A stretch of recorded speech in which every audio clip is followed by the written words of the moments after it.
Okay. I think we're on. I look crazy today, but that is how it goes on these hot summer days. I want to talk about relationality. And I want to talk about relationality not just in romantic relationships, because I think we get that a little bit confused. Whenever somebody is talking about relationships, to me, that means everything. Relationships just aren't romantic or the gender that you prefer to sleep with. It is everything. So to me, the way I see the world is everything is relational. There's a relationship between you and other people. There's a relationship between you and nature. There's a relationship between you and yourself. There's a relationship between you and God, or source, or spirit, or the beyond, whatever you call that.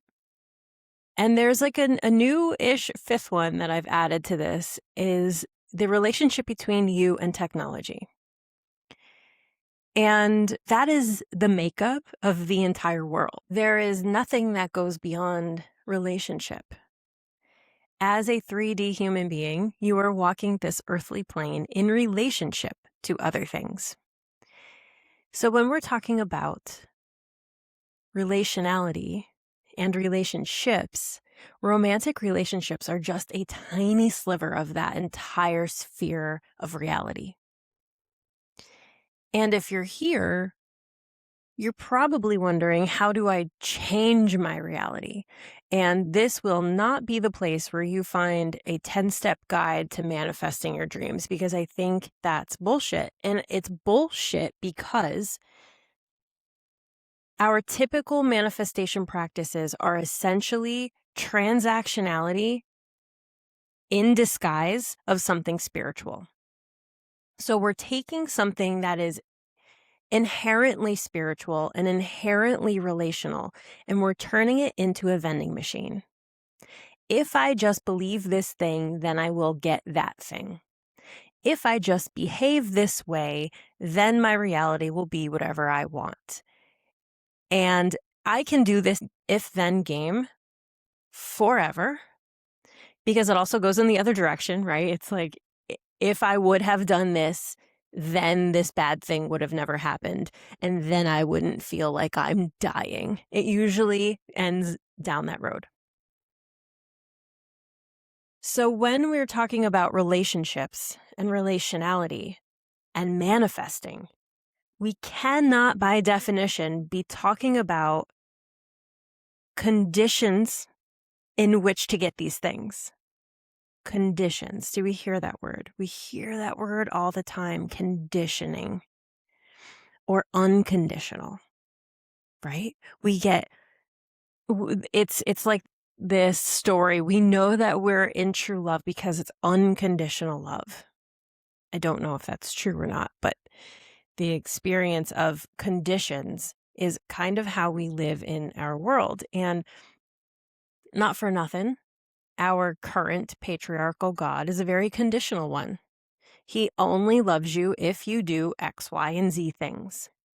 And we play that out in manifestation because manifestation feels bigger than us. It feels almost religious. It feels like a larger pattern of things that can occur, which is typically like what religion is bucketed underneath. And we apply the patriarchal God's rules to getting our life in order, getting what we want out of life, yada, yada. So there's 10 steps of how to manifest your best relationship, or how to make 6 figures in a year, like whatever it is. But we're missing the relational piece because we are still treating everything like a tool. We treat everything outside of ourselves as if it's a tool to get to the thing that we want. That is not a relationship.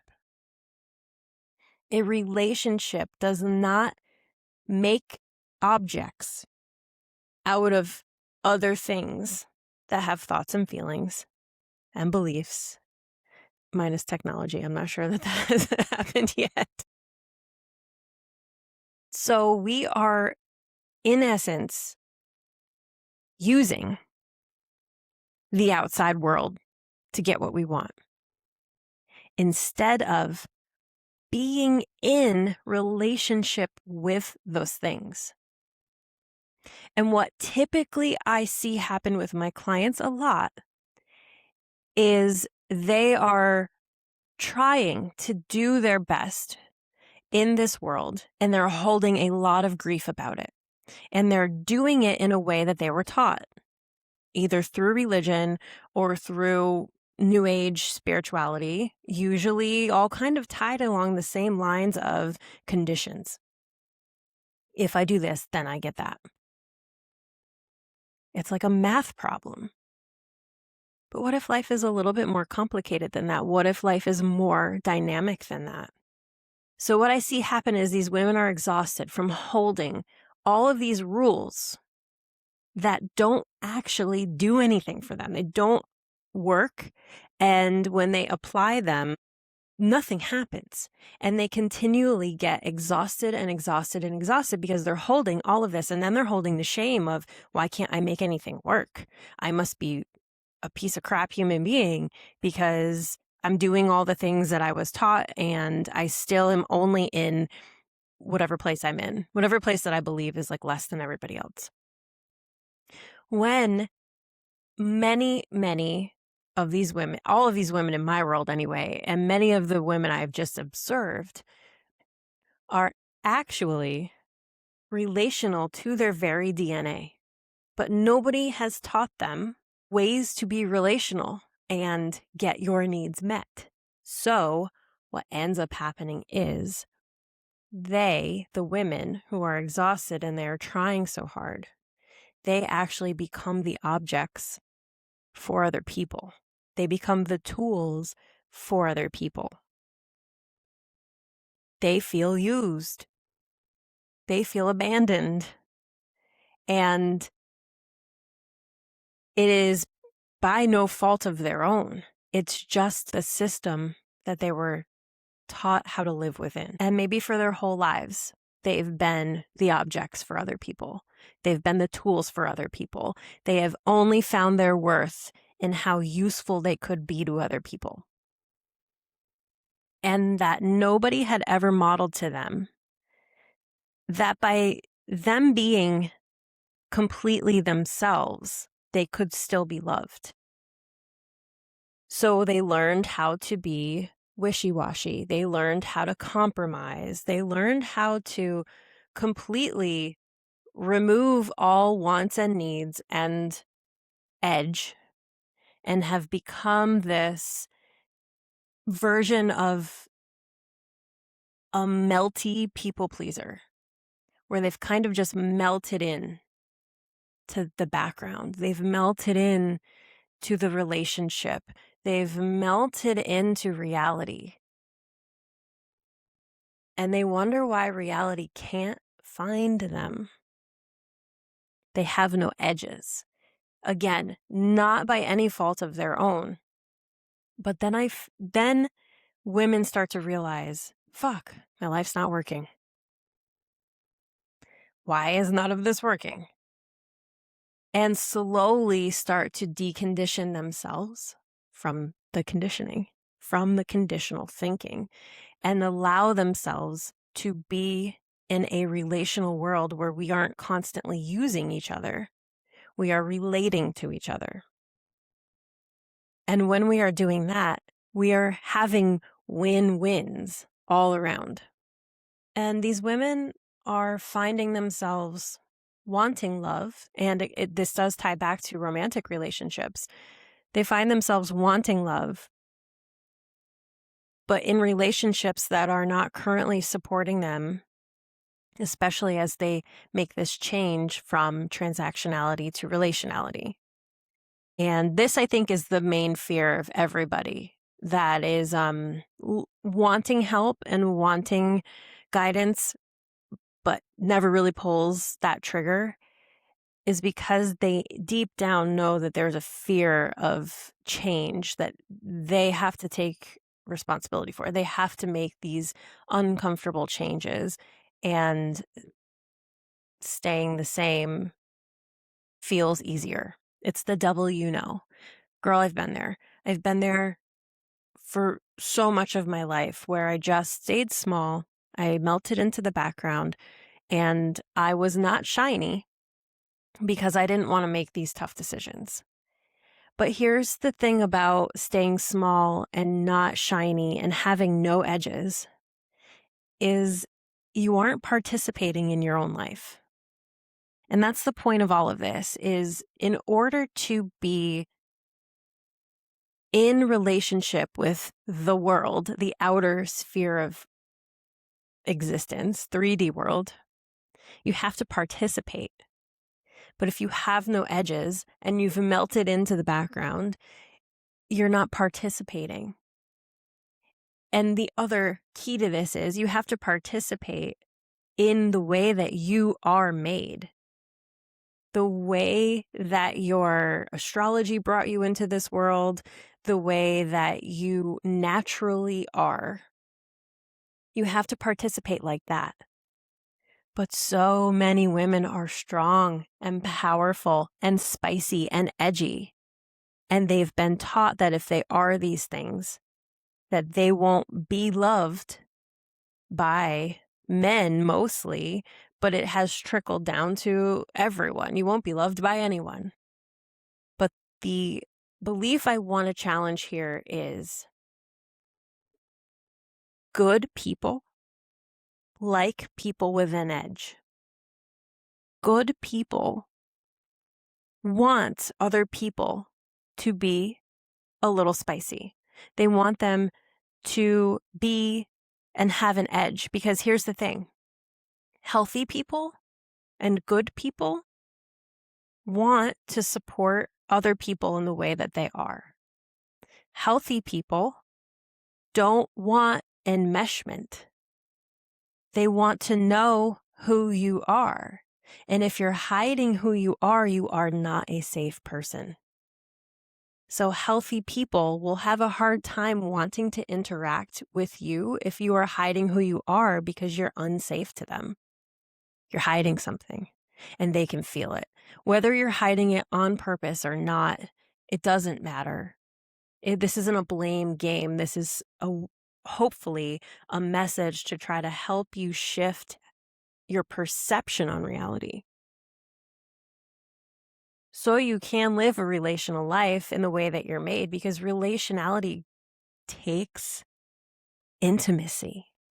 And in order to be intimate, you have to be vulnerable. You have to be vulnerable. And if you are hiding yourself because you don't want to be vulnerable, well, then guess what happens? People can tell you're hiding. And that's not safe.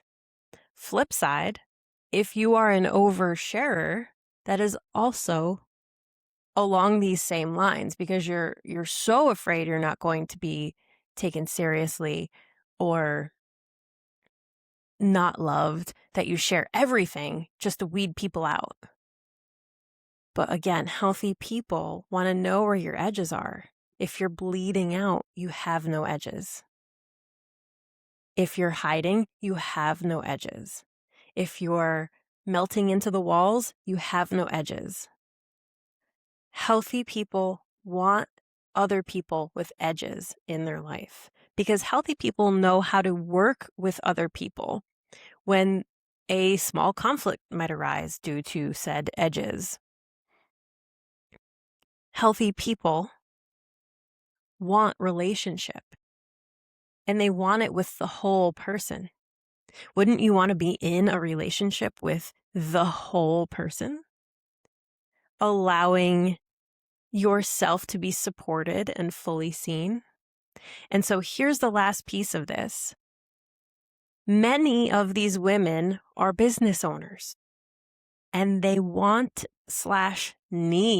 to be seen, in order for their business to actually function as one that can support their life. But if you cannot participate as fully you can't be seen.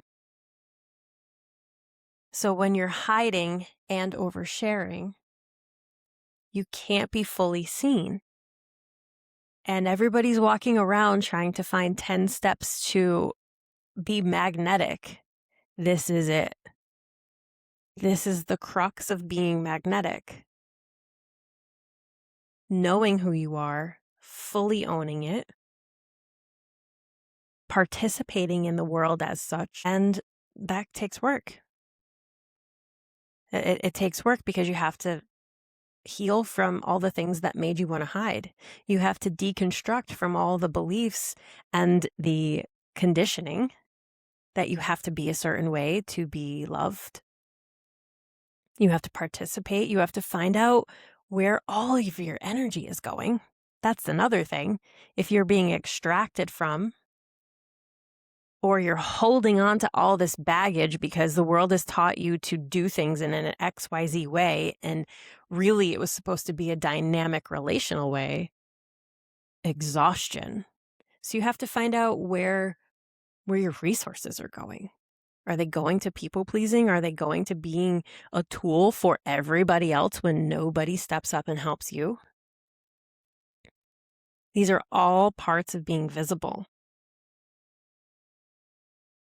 And when you are able to orient to who you truly are, and I use astrology for that, but many tools out there for that, and you learn relational techniques, and you probably already are very emotionally intelligent, and you learn these universal things that all humans go through, and you accept them about yourself, and you support yourself in these ways. You're actually able to build a central core, an unshakable core that allows you to lean on that when times get rough, when things become wishy-washy out in the world, uncertainty occurs, or there is conflict and you believe you don't know what to do with the conflict. An unshakable core will guide you through those things. And having that stable central core allows you to participate strongly, sitting in the back of your heels, grounded into the earth, knowing that you're allowed to take up space, that you're allowed to walk on the earth that you walk on. You're allowed to breathe the air and as much of it as you want, that you're allowed to exist as you are.